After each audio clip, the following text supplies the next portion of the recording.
તું જેલ લઈને કાં ફરજ ભાઈ? મોદી સાહેબને મત દો, મોદી સાહેબને મત દો, મોદી સાહેબને મત દો. આ કડવો અનુભવ થયો. મેં કીધું અમારે સરકાર કે લેવા દેવા દીધી. અમારો મુદ્દો ડૉક્ટર હરેશભાઈ. અને 30 વર્ષ પહેલાં આ બીજો કડવો અનુભવ છે. 30 વર્ષ પહેલાં મારી દીકરી 5,000 રૂપિયા વિના મરી ગઈ હતી દવાખાનામાં એલજીમાં. એ સરકારી જતું. તારે મોદી સાહેબ નહોતા, તારે બીજા કોક હતા. એટલે એ વાત છે ને, તમે તમારું કામ કરો, અમે મારું કરી. અમને બીજા કડવા અનુભવ થયા છે. અને આ હું જે લડ્યો એ મારી બેન માટે નથી લડ્યો, નાના માણસો માટે લડ્યો છું ગુજરાતના. મારી બેન તો હાજી થઈ ગઈ, માનો ને 15 દિવસ થયા.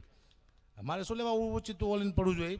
પણ મેં જોયું બધું તંત્ર ખરાબ હતું. અને જ્યાં સુધી ડૉક્ટર નહીં કબૂલ ત્યાં સુધી હું વાંહે પડી જઈશ. કબૂલ મેં અટેક કરી હમણાં મામા. બીજું જવાબ તો આપવો જ પડે, કહેવું તો પડશે જ કે અમારી ભૂલ છે, એટલે કે તમારું સત્ય નાશ કરી નાખશું અમે. અને ગઢવી જ્યારે સત્યમાંથી હાલતો હોય ને એટલે એમાં સામે પડે ને, સત્યમાંથી હોય જો કોઈ સામે પડે એટલું પૂરું થઈ ગયું માન લેવાનું તમારે.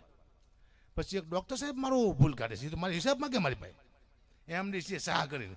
એ ડૉક્ટર એમ કહેતા હતા, ગગાબા ગઢવી તમે 3 લાખ રૂપિયા લો છો તો અમે તમને કોઈ દી પૂછ્યું તમે પૈસા ઓછા કરાવો ડૉક્ટર પાસે? મેં કરાવ્યા છે. એ બિલ તો પરા પીપળીને હાયર સમાજે આપ્યું હતું. ભાઈ ગઢવી અમારી ગૌશાળામાં નોકરી કરે છે તો અમે આપશું. મેં તો ખાલી ઓછા કરાવ્યા, મારો વાંક છે. અને ડૉક્ટર સાહેબને કે મારો હિસાબ માંગે છે. મેં તને કોઈ દી પૂછ્યું કે તારા અંજસનના કેટલા પૈસા છે, તમારો કેટલો પગાર છે? કોરોનામાં મેં મારા બેંક બેલેન્સ ખાલી કર્યા હતા, તે કોકના બેંક બેલેન્સ ખાલી કર્યા ડૉક્ટર સાહેબ. કોકને ચીરી નહીં ખાતા તમે. અમે તો સરકારી ડૉક્ટર આવી સલાહ જ ન અપાય, એને ખાલી એમ જ કહે કે અમારી ભૂલ છે. આવી સલાહ આપે છે, દુઃખની વાત છે, પણ મારે કરવી પડશે. મને કે 3 લાખ રૂપિયા મેં હિસાબ આપ્યો કે હું 3 લાખ રૂપિયા માની લો લઉં છું. 3 લાખ લઉં છું એટલે 15 પ્રોગ્રામ થાય મારે, એટલે 50 લાખ રૂપિયા થયા મહિનાના. 12 મહિનાના 6 કરોડ રૂપિયા થાય. એટલે 20 વર્ષથી પ્રોગ્રામ કરું, પણ 10 વર્ષ ગણી એટલે 60 કરોડ રૂપિયા મારી પાસે હોવો જોઈએ. તો ડૉક્ટરને વિનંતી કે તું મને ખાલી 6 કરોડ રૂપિયા આપે, બધું તું મારું લઈ જા. સાલા આવું ગઢવી સામે પડો છો, તમારો નખો જ નીકળી જાય છે. એટલે મારી પાસે હિસાબ માગે. હિસાબ તો હું તારી પાસે માગી. તારો 50 રૂપિયા પકડીને તારી પાસે કેટલી પ્રોપર્ટી મારે જોવાનું હોય. સારું કામ કરવા જેવું નથી આ દુનિયામાં. બોલો હું કરીશ? કારણ કે મારા 52 વર્ષ થયા ભાઈ. હવે 8 વર્ષ પછી 60 વર્ષ થયા પછી જીવો ન જીવો શું ફેર પડે? પણ 8 વર્ષમાં સારું કામ ગમે એકાદું કામ તો કરી જ નાખવું હોય. હા, અને ગઢવીજીની માયા પડીને સમજી ગયા ને બાપુ. મારા મિત્ર પ્રવીણદાન ગઢવી બેઠા, એ પાછા મારા નાનો ભાઈ છે અને ચારણ પ્રેમી છે. એક ગેરંટી આપું, મારે કંઈક તકલીફ પડે ને તો એક જ એવો ગઢવી છે પ્રવીણદાન ગઢવી ઉલ્લીને પડે એવો. એ પાકા ભાઈ એક, એ તો પાકા ફોન કરો એટલે હાજર થાય એવો મળદ માણસ છે પ્રવીણદાન ગઢવી. અને આ મારા અનુભવ બોલે છે. એટલે પ્રવીણદાન ગઢવીને તારીને કરતા વધારે આપણે ચારણ સમાજ પ્રેમી છે અને જમે છે.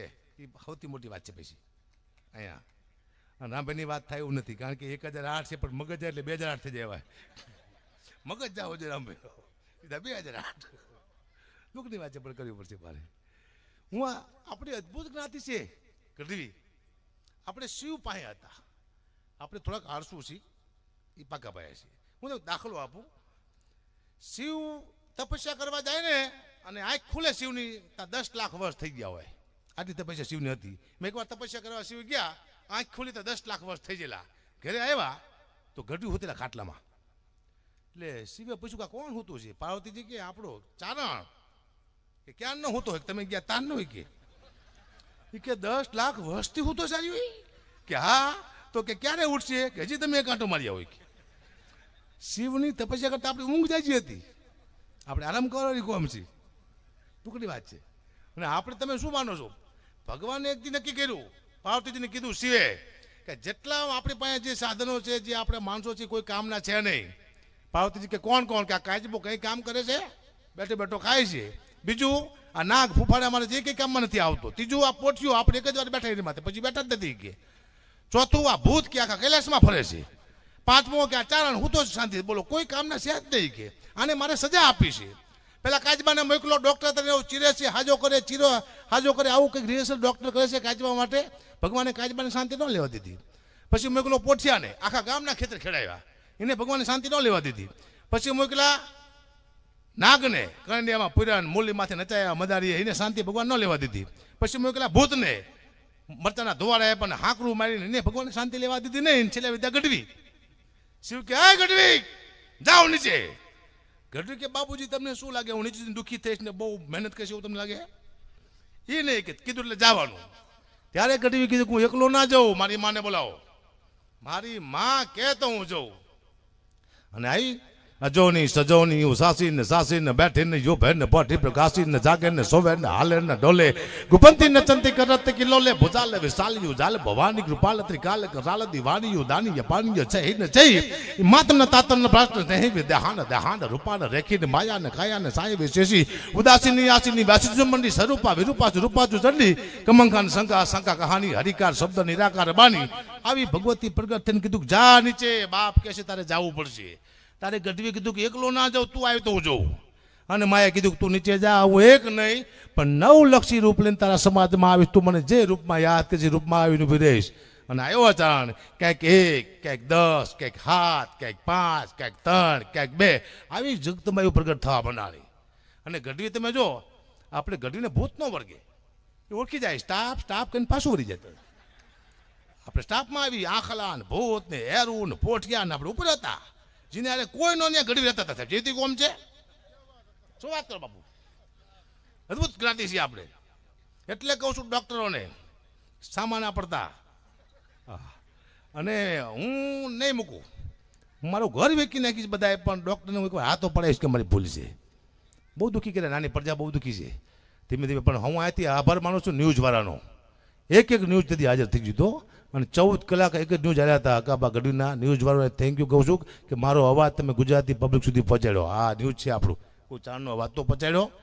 એટલે બધા શાંતિ રાખજો. અમને રાજકીય મુદ્દો બનાવતા ને હરામખોરો તમારો નખો જ નીકળી જાય છે. ગઢવીને છે હલવાડતા નહીં. આમ તો ગઢવી હલવાય જ નહીં. આપણે ચોખ્ખું પાડી દે વારો એટલે મજા આપણને લઈ જાય છે. દુઃખની વાત છે પણ મારે કરવી પડશે જીવનમાં. મારો દીકરો છે અરે આવ્યો આજ પહેલી વાર છે અહીંયા બેટા ઓળખાણ આપું સમાજની. 10માની પરીક્ષા આપી, છેલ્લું પેપર હતું. મને કે પપ્પા તમે મને લેવા આવજો. હું 1 વાગે બહાર આવી જઈશ સ્કૂલમાંથી. 1:30 વાગ્યો પણ આવ્યો નહીં બહાર. મને એમ થયું સારો સીધો કલેક્ટર થઈને આવશે, પણ આવ્યો 1:30 વાગે. મને કે પપ્પા હું 80% લાવું તો મને શું લઈ દઈશ? મેં તો 80% નહીં, ખાલી તું 5 વિષયમાં પાસ થઈશ ને તો તું માગીશ હું તને લઈ દઈશ કીધું. કારણ કે હું 1 વિષયમાં પાસ થયેલો છું, તું ખાલી મારો રેકોર્ડ તોડ નાખ. હું ઓકે, દુઃખની વાત છે. 10 વર્ષે આ દીકરાનો જન્મ થયો સાહેબ, હું બહુ રાજી થયો હતો. 10 વર્ષે આવ્યો તો મારે. તું જતો ને? હા, પૂછ લે વારો. 10 વર્ષે દીકરો આવ્યો, હું ખુશ થઈ ગયો. હું જો મારા દીકરાને જોવા માટે તો નર્સ મારા દીકરાને હાથમાં લઈને ઉભેલી. બીજું બેન બતાવો, મારો દીકરો બતાવો. મને કે બાપુ 1000 રૂપિયા આપો તો બતાવું કે. બીજું બેન એક કામ કર, તું મને 500 રૂપિયા આપે, દીકરો તું રાખ. કીધું ભાઈ એ કે મારે શું કરી દો, લાય મારો છોકરો. મને કે બાપુ હું ખુશીના માગું છું. બીજું હું તારો બાપ કોકના ઉછના લઈને આવ્યો છું. દઈ દીધો તરત. અને મેં હમણાં સાયકલ લઈ આપી, નાની, હા નાની સાયકલ. બીજું ફેરે પછી એ સાયકલમાંથી હું ખુદ બેઠો. પછી મેં પૂછ્યું તારી નાની સાયકલમાંથી હું બેઠો છું કેવો લાગુ છું? પછી મને કીધું પપ્પા તમે મારી નાની સાયકલ માથે બેઠા તમે એવા લાગો છો જાણે બહુચરમાના કુકડા માથે મહિષાસુર બેઠો એવું લાગે. મહિષાસુર કીધો કાંઈ વાંધો નહીં. હું મને કે પપ્પા મારા સ્ટેજમાં તમારે મજાક કરો. મેં બેટા ધંધો છે બેટા, અમુક સહન કરી લેવાનું. આટલી દુનિયા સહન કરે, તું તો મારો દીકરો છું, સહન કરતા શીખો. સહન હા, કલાકાર છે ને ભાઈ બહુ પીડાય છે. કલાકારનો દર્દ હજી કોઈ સમજી એક નથી. હું ઘણી વાર એમ કહેતો હોઈશું એ મારી મજાક છે કે આમાં મારે 1 રૂપિયાનું રોકાણ ખરું. એક જોડી કપડાં પહેરીને આવેલા કીધું કદાચ લાખ રૂપિયા નક્કી કર્યા હોય અને 1 રૂપિયા ન આપે તો મારું જાય શું? કોઈ રોકાણ તો છે ને. પણ એવું નથી સાહેબ. કલાકાર તો પહેલાં સારો બાપ નથી બની શકતો. કલાકારના દીકરાને ખંભામાંથી બેન કોઈ નીકળ્યો દાખલા ખરા?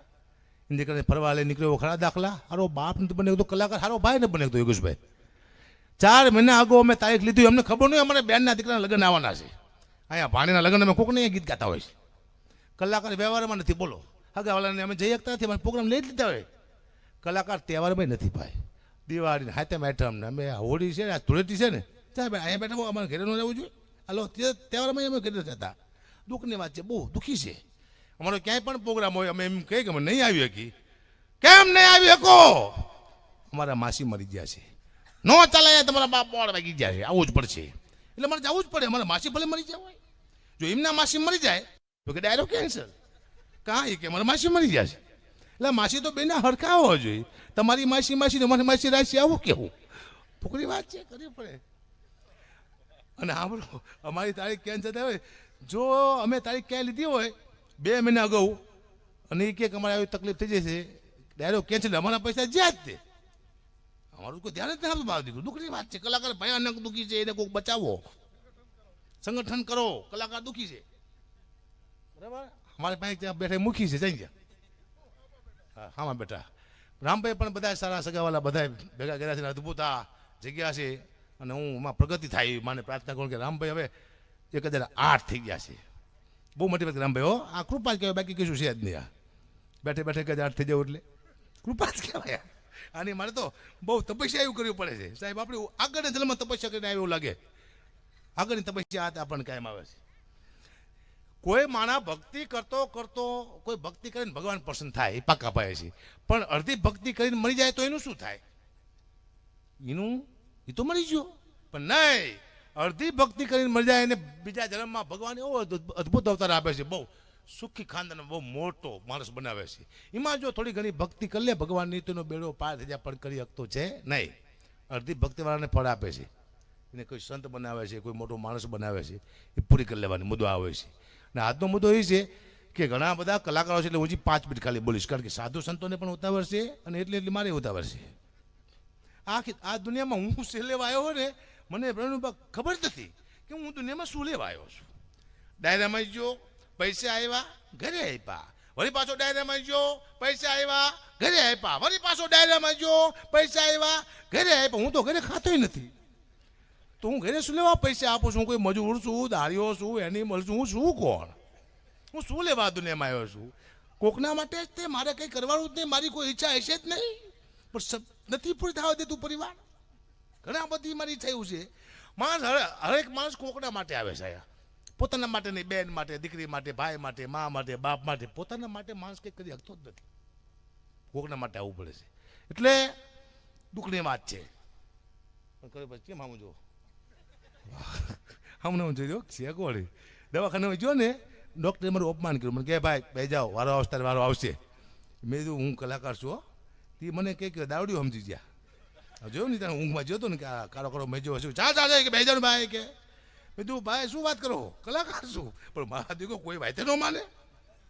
15 દી પછી ખબર પડી હતો કલાકાર મારા દીકરો ને, કે અમારી હાલત કરે જ નહીં. દુઃખની વાત છે સાહેબ, ઘણી દુઃખની વાત છે. પણ એકાદી લાઈન માની સંભળાવવા પણ તમને કોનાથી તમારું હાલતું હોય છે એ મુદ્દો છે. હા, કોક તો છે હકે આપણને 5-6 જોક્સ આવડે છે, પણ કોક શક્તિ તો ધક્કો મારે જ છે ને, કાંઈ સુધી આપણે પહોંચી નહીં. એ ભગવતીના હિસાબે આપણું હાલે છે. મુદ્દો એ છે. એકાદી લાઈન કે મોગલની કૃપાથી મારે અજપો પાર પાસા, મોગલની કૃપાથી મારે પાર પાસા, મોગલ મારા જીતો મારે કોયની નવ્યા, મારી મોગલ મારા જીતો મારે કોયની નવ્યા.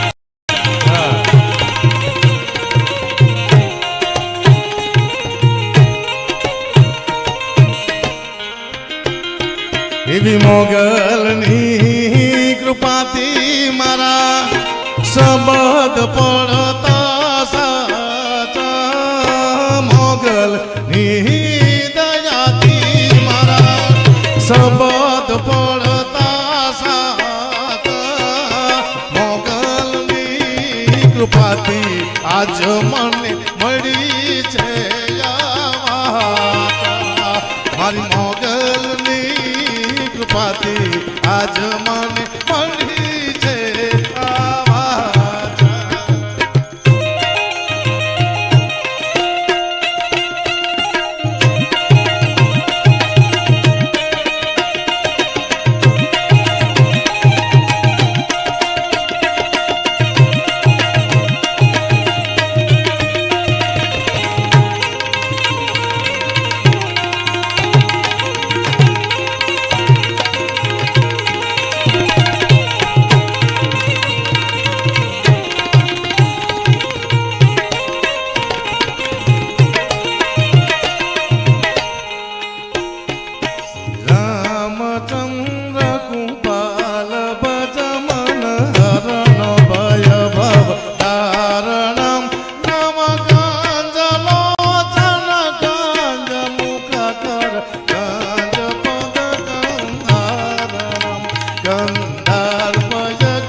બાકી, દેવતભાઈ બાકી છે, બેન બાકી છે, જે ભાઈ આપણા ઊંચાલા અદ્ભુત સંચાલન કરે છે.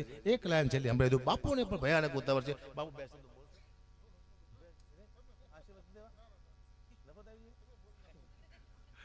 એકાદી લાઈન સોનભાઈમાંની કેવી છે આપણી માં. મને એમ થાય કે એક જ માતાજી આપણી માટે આવી ચાણો માટે, અને ચાણો અત્યારે બહુ સુખી છે નું કારણ હોય તો માત્ર ને માત્ર આપણી સોનભાઈ માં. એકાદી લાઈન કે હોનલ હાચો હાથ અમારો હન આયલ એક આવને આટો એ હોનલ હાચો હાથ અમારો અનયાયલ એક આવને આટો વટ વચન વ્યવહારને મારી ઓલા ત્રાજવા તોડી જાય. વટ વચન વ્યવહારને મારી ઓલા ત્રાજવા તોડી જાય. એ તોલવી નાના હવે અમને તોલવા બેસે આ જીરવુંનો જીરવાય હોનલ હાચો હાથ અમારો અને આયલ એક આવને આટો. રાજા કલાકાર છે, મારે એટલું બોલવું હતું પણ મને ખ્યાલ આવે છે કેટલું બોલવું, ક્યાં અટકી જવું. ટાઈમે ઊભો થઈ જાય ને માણસ કહેવાય. આ સમાજના દર્શન થયા જ મોટી વાત છે. સમાજ સાંભળી તો વાત જાઓ તો ખાલી સામું જોઈએ ને તમારા તો એ તમારા ભાઈ કહેવાય. કારણ કે આ ચાણ સમાજ છે, અને ચાણ સમાજ જેને સાંભળે છે એને આખી દુનિયા સાંભળીની ગેરંટી. મને પહેલો સમાજે સાંભળ્યો હતો, પછી દુનિયા સાંભળે છે. અને અત્યાર સુધી મારો કોઈ એવો જોક્સ નથી કે જે મારા ચાણ સમાજને નીચું જોવું પડે. બહુ મર્યાદામાં જોક્સ બોલ્યો છે. કોઈનું હોય કે મારા સમાજે કહીએ કે તમારો ગઢવી આવા જોક્સ બોલે છે. મારા પોતાના માટે હસું છું. જય માતાજી.